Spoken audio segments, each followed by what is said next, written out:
नमस्कार साथियों। आज की इस वीडियो में हम सीखेंगे पैराग्राफ ऑप्शंस। माइक्रोसॉफ्ट वर्ड के अंदर होम टैब में पैराग्राफ ऑप्शंस में जो टूल्स है उस टूल का उपयोग तथा उसका नाम आज के इस वीडियो में हम सीखने वाले हैं। तो स्टार्ट करते हैं माइक्रोसॉफ्ट वर्ड के अंदर पैराग्राफ ऑप्शन। तो पैराग्राफ ऑप्शंस को देखने के लिए सबसे पहले हमको पैराग्राफ को समझना पड़ेगा। तो पैराग्राफ बनता किससे है, किस टाइप का रहता है, ये हमको समझते हैं। तो जैसे कि देखिए, अभी मुझे एक्सप्लेन करने के लिए कोई भी पैराग्राफ नहीं है, तो माइक्रोसॉफ्ट वर्ड अपने से पैराग्राफ दे देता है। जैसे एक सूत्र है equal to RAND bracket on, और ब्रैकेट के अंदर आपको जितना पैराग्राफ चाहिए उसकी संख्या लिखेंगे। जैसे कि मान लो मुझे 5 पैराग्राफ चाहिए, तो 5 लिख दिया, ब्रैकेट ऑफ कर दिया और इंटर कर दीजिए। देखिए हमारे सामने 5 पैराग्राफ आ गया है। जैसे सबको मैं इस साइज बड़ा है तो हमको समझ नहीं आ रहा है। देखिए यहाँ से लेकर के यहाँ तक एक पैराग्राफ, फिर दूसरा पैराग्राफ, फिर तीसरा पैराग्राफ, फिर चौथा और ये पांचवा। अब ये पैराग्राफ बना किससे है? तो पैराग्राफ बनता है कोई भी अक्षर से वर्ड बनता है, वर्ड से फिर सेंटेंस बनता है, सेंटेंस से फिर हमारा ये पैराग्राफ बनता है। तो कुछ इसी तरह से हमको पैराग्राफ क्रिएट करना होता है या बनाना होता है। और इसी पैराग्राफ में आपको एडिटिंग करने के लिए माइक्रोसॉफ्ट वर्ड के अंदर पैराग्राफ ऑप्शंस में टूल्स दिया है कि हम पैराग्राफ को किस तरह से अरेंज करेंगे, कैसे उसमें सेटअप करेंगे, किस तरह से एडिटिंग करेंगे, ये ऑप्शंस के माध्यम से आज हम कैप्चर करेंगे। तो स्टार्ट करते हैं पैराग्राफ ऑप्शन। तो सबसे पहले देखिएगा, हमारे सामने एक ऑप्शन दिया है अलाइन टेक्स्ट लेफ्ट। अगर अपने कर्सर को लेफ्ट की ओर रखना है तो लेफ्ट जो पहले से ही है। अगर मान लो अपने कर्सर को पेज के सेंटर में रखना है तो आप सेंटर ऑप्शंस का उपयोग कर सकते हैं। अगर अपने कर्सर को या पैराग्राफ है उसको लेफ्ट या राइट में लेके जाना चाहते हैं तो ये राइट में लेके जा सकते हैं। अगर इसको लेफ्ट में लेके जाना है तो आप ये लेफ्ट ऑप्शंस का प्रयोग कर सकते हैं। फिर उसी तरह से जैसे कि देखिए हमारे पास जो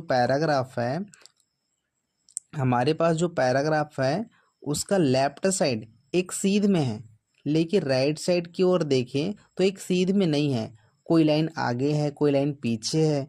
देखिएगा हमारा पैराग्राफ का जो लेफ्ट एरिया ये वाला बिल्कुल एक सीध में है, कोई आगे पीछे नहीं गया है। लेकिन जब हम राइट साइड देखते हैं तो कोई लाइन आगे गया है, कोई पीछे गया है। इसी को हमको अरेंज करने के लिए एक ऑप्शन दिया है जस्टिफाई। पैराग्राफ के दोनों छोर को इक्वल बराबर करने के लिए आप जस्टिफाई का उपयोग करोगे। जस्टिफाई का उपयोग करने से पैराग्राफ में जितना स्पेस या जितना गैप या अरेंजमेंट करना हो ऑटोमेटिक वो जस्टिफाई के माध्यम से अरेंज हो जाता है। ठीक उसी तरह से अगर पैराग्राफ में गैप है, दूरी है, उसको अगर आप कम करना चाहें तो पैराग्राफ के ऑप्शंस के माध्यम से आप कम कर सकते हैं। जैसे कि देखिएगा, जैसे मान लीजिए ये पैराग्राफ है, ये इतना एक साइज में थोड़ा सा छोटा कर देता हूँ।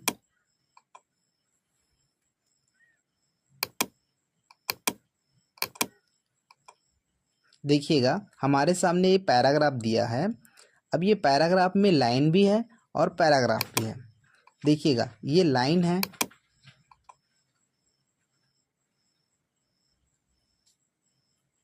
देखिए ये लाइन है, तो हमको ये दो लाइनों के बीच का दूरी, जैसे फर्स्ट लाइन और सेकेंड लाइन दोनों के बीच का जो दूरी है, अगर उसको हमको कम या ज़्यादा करना है, कभी कभी हमारे पेज में ज़्यादा से ज़्यादा टेक्स्ट लिखना होता है और पेज में जगह नहीं होता, तो ये जो दूरी है इसको कम करके आप अपने पेज में जगह अरेंज कर सकते हैं।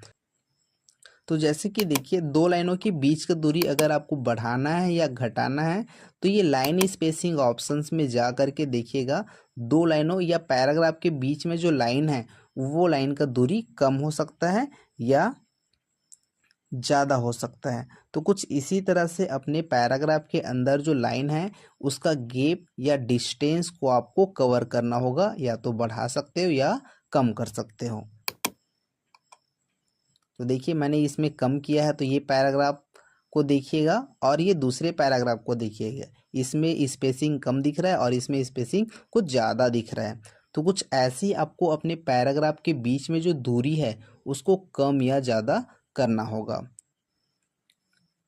इसके साथ साथ हम पैराग्राफ के बीच का दूरी, जैसे कि ये तो हो गया लाइन के बीच का दूरी, हो गया दो लाइनों की बीच का दूरी, ठीक उसी तरह से दो पैराग्राफ के बीच का दूरी को भी आप कम या ज़्यादा कर सकते हो। जैसे कि हमारा देखिएगा ये पहला पैराग्राफ है और वही दूसरा पैराग्राफ यहाँ से चालू हुआ है, तो दोनों के बीच में जो डिस्टेंस है, दोनों के बीच में ये जो डिस्टेंस है इसी को आपको कम या ज़्यादा करना होगा। तो दो पैराग्राफ के बीच का दूरी अगर आपको कम करना है तो अपने कर्सर को पहला पैराग्राफ में रखिएगा, उसके बाद लाइन स्पेसिंग का छोटा से रो पे आइए, फिर उसके बाद देखिएगा लाइन स्पेसिंग ऑप्शन दिया है, इसमें जा करके आपको कर्सर के बाद, अर्थात देखिए हमारा कर्सर कौन सा पैराग्राफ में है, पहला पैराग्राफ में है, तो पहला पैराग्राफ के बाद जो दूरी है उसी दूरी को मुझे कम करने के लिए देखिएगा एक पॉपअप आया है आफ्टर। ये आफ्टर वाले ऑप्शंस को ही आपको अपने अकॉर्डिंग रख लेना है। तो जैसे कि मुझे 0 रखना है तो 0 रख दिया और ओके कर दिया। जैसे यहाँ पास देखिएगा ये दोनों के बीच का जो गैपिंग है वो कम हो जाएगा, ओके कर दिया, देखिए कम हुआ। तो कुछ ऐसे ही आपको अपने पैराग्राफ या दो पैराग्राफ के बीच की दूरी को बढ़ा सकते हो या कम कर सकते हो। ठीक वैसे ही अगर हमको अपने पैराग्राफ को कलर करना है तो आप यहाँ से कलर कर सकते, देखिएगा पैराग्राफ कलर हो रहा है। मान लीजिए पैराग्राफ को जो कलर है उसको हटाना है तो आप यहाँ से नो फिल या नो कलर कर सकते हो। आशा करते हैं ये वीडियो आपको समझ आया होगा। अगर किसी भी तरह का कन्फ्यूज़न होता है तो आप कमेंट बॉक्स में कमेंट कर सकते हैं या हमसे संपर्क कर सकते हैं।